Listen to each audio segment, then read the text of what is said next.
What's up guys, Chaz the Coach Chaz Fitness here, bringing you another video series by funsforyourlife.com. Today we're going to be covering nutrition basics, carb cycling. I personally use this one to shred down from about 188, which is my happy weight, down to 176 at my leanest back in June for Beachbody Coach Summit. So I wanted to give you guys a couple different tips on what I did. And like I said, all these videos I'm doing are based on my own experience, my experience I've had with my clients. So it's up to you to use trial and error to apply these methods and find the one that fits your lifestyle best. So carb cycling just means you're cycling your carb intake as far as alternating high and low carb days. Now, this could be pretty in-depth if you do all your research and try to get the science behind everything, so I highly recommend doing your own research and self-research to find the science of why this stuff works. But the biggest thing that I recommend you guys do is follow this to a T and find out if it works for you. What I did was I broke this down to a very basic, simple way to use it. Like I said, it can get pretty in-depth. So my whole reasoning behind doing these videos is to bring it back to the basics, nutrition basics. That's why I'm calling it that, because we overcomplicate things way too much. So I'm trying to make this very simple. So carb cycling. We have a 1 and 1, 2 1, 3 1, and 4 1. These are basically days that you're doing low carb and high carb. Now, which one you choose really depends on, I would say more than anything, it depends on your eating habits and your current goals and your fitness level and the types of workouts you're doing. I'm going to put it right out there. If you are doing an incredibly grueling workout, heavy weightlifting, sprints, that kind of stuff, the more demand that the workout puts on your body, the more carbs that your body is going to need. So I recommend pairing your biggest workouts throughout the week on your high carb days. Now, let's start with 1 and 1. That means one day low carb, one day high carb. 1 and 1 is going to be very beneficial for somebody who's extremely active. I'm talking very, very extreme. So the more, like I said, the more active you are, the more carbs your body needs for that energy.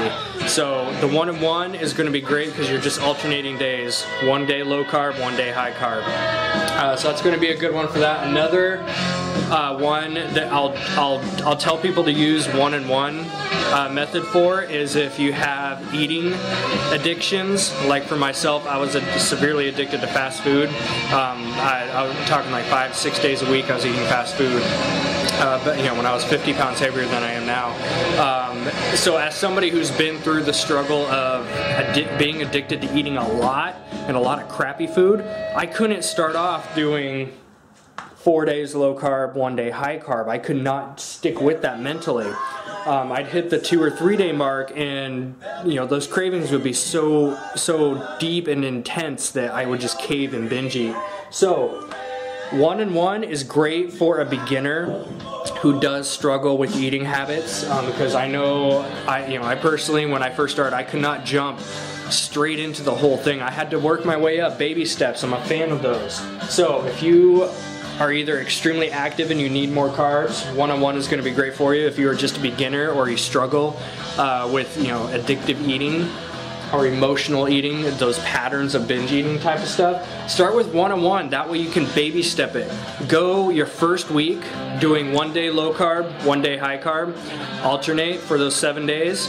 Week 2, you can try to go another day. So then you baby step it forward and do 2 days low carb, 1 day high carb. Then you can try to do 3 days the next week. 3 days low, 1 day high. 4 days low, 1 day high. Now, like I said, you can use any of these and they will work. You just have to use trial and error to see if it works for you. I circled this one because this is what I personally use, and this is the one I personally recommend using. 3 and 1 is very beneficial as somebody who has dealt with and still struggles with loving to eat a lot and having that addictive pattern. For me, I can go 3 days, and that's when the cravings will start to kick in sometimes. Then I know that on my 4th day, I have a high carb day. I can plan my cheat meal inside of that high carb. If I try, I know for me personally, I've used trial and error. If I try to go more than 3 or 4 days, if I try to get into 5, 6, 7 days in a row of really low carb, I break almost every time. And I'm here as a coach to be real with you guys and share my struggles too. So those are the days. Like I said, start with one and work your way up each week. Find that golden number, we'll call it. Find that golden amount of days that you can go on low carb and then plan your high carb day. So, now that you have a starting point as far as how many days in a row you go, let's break into what you do on those days. So let's say you're on a 3-1 plan. You're gonna go 3 days low carb, 1 day high carb. Here's how I personally work it. Keep it simple, guys, don't overcomplicate the process. On your 3 low carb days, you're gonna keep high protein. Check out the other video I did, the very first one of this series, Nutrition Basics, and I covered calories and macros, your protein, carbs, and fats. In that video, I give you a calculation, very simple to do, on how much of each thing you need. Go watch that video if you haven't already, so you can kind of get an idea for this. So high protein is anywhere from 0.8 to 1 gram of protein per pound of body weight.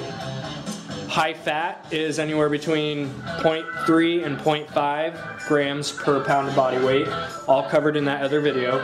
So those are the 2 key things, high protein, high fat on your low carb days. Now, your carbs on your low carb days. We are talking under 50 grams of carbs.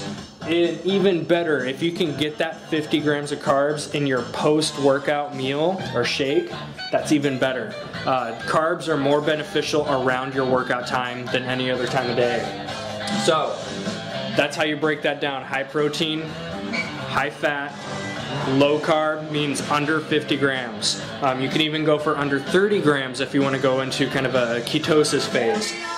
Now, what do you eat if you cut all your carbs out? I'm gonna first tell you your carbs do not count your vegetables or your fruits. Those are your fibrous, especially your deep green vegetables, your root vegetables.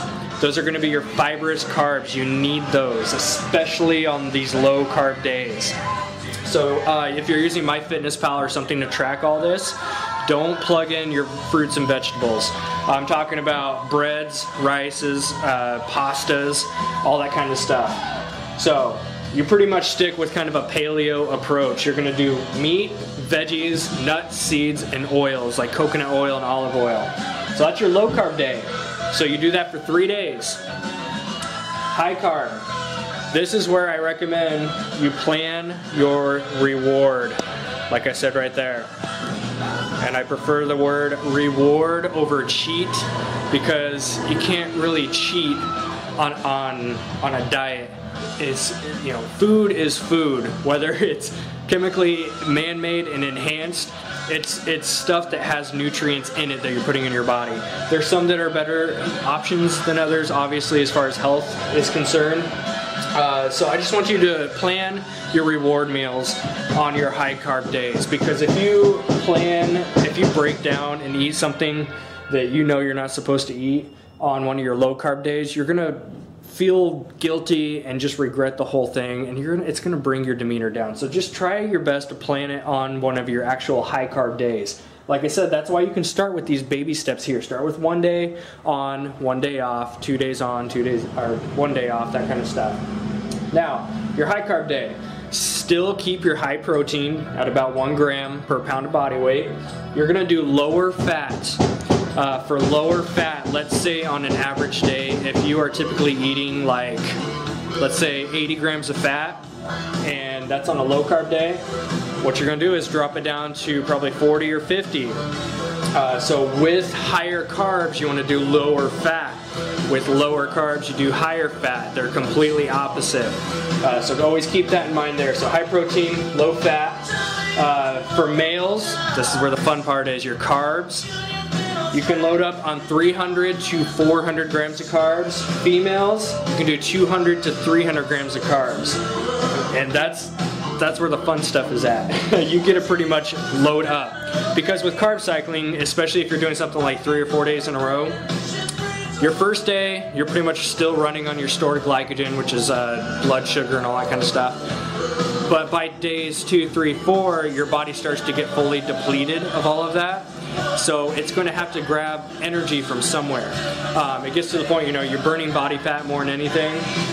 And so by the time that 4th, you know, or 5th day, depending on what you're doing, by the time that 3rd, 4th, 5th day comes around, you need to replenish your glycogen stores. And that's where this high carb day comes into play. And when you eat all those carbs, insulin levels increase. You have your growth hormone that increases, adrenaline comes up, your metabolism gets a slight little boost, kind of like a little turbo button. And then here's where the biggest piece of advice I can give is, if you are planning your reward or your cheat meal on your high carb day, whether, you know, especially if it's at night, when you wake up the next day, get right back on your low carb day.